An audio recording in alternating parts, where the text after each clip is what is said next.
the Chicago Bulls pick Michael Jordan of the University of North Carolina. Michael comes in, he's a college star, he goes to the Olympics, and now it's all these stories of his leaping ability. He's scoring, he's dunking in his rookie year, he's averaging 28 points, and is one of the big stories of the NBA season. By now, the Bulls are owned by Reinsdorf. Jerry sees a lot of opportunities. They knew they had Michael, but now it was trying to figure out what else worked. That included players and coaches. That was kind of the task that Jerry Krause was given, was to observe what we had and really change the culture. I learned early on that the best thing I could do was compliment Michael. Jordan, having played only 18 regular season games, goes in and gets 63 points against Boston. That really opens national eyes to, wow, this guy, he's not just a great player, this guy is something different. Larry Bird says this is God disguised as Michael Jordan. Doug Collins is hired as coach. Opening night there in Madison Square Garden, Jordan goes over to Doug before the game, says, don't worry, coach, I'm not letting you lose this game. Scores 50 points. And from there, takes off on his spectacular season, averages 37 points. Even though Magic and Bird are winning titles, this guy is the guy that everyone in the league wants to see. This is the most spectacular player in the game. And now the stadium begins to fill up. Bulls tickets become a specialty item. What is he going to do next?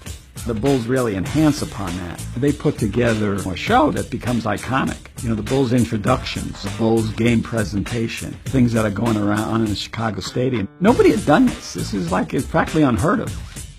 Outside of drafting Michael Jordan, the most significant draft was the year that they drafted Scotty and Horace. You could tell that they were going to give us a different dynamic on the floor. Their athleticism, their length was something that we didn't have. Now Michael was really the veteran, and now the younger guys had to come in and really show him that they could play. The closeness and the bond is just not something that happened overnight, especially when you talk about a guy like Michael, who was globally a huge icon.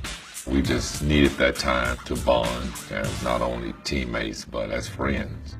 The rivalries back then were more significant than they are now, especially in a division, because you played those guys 6 times a year. And it seemed like every time you turned around, you were playing them. They were real rivalries. We, for years, got bullied by the Pistons. It was confrontational. We didn't like them. They didn't like us. It was a great rivalry. It did a lot for us in terms of teaching us. We knew that we were right there and that there was a few things that we had to do to get over the hump.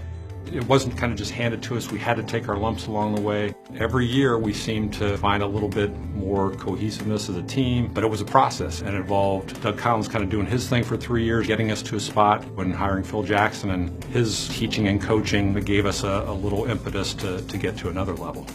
We had a lot of adversity going into that Game 7, which we thought we could win. We had such a great Game 6 where we demolished them. After that game, there was a lot of long faces. You really got a sense of how important this game was and how important where we needed to be as a group. I remember Jordan stand up at the end of the game, and we're in the locker room, and he said, "This will never happen again. We'll never lose to this team again."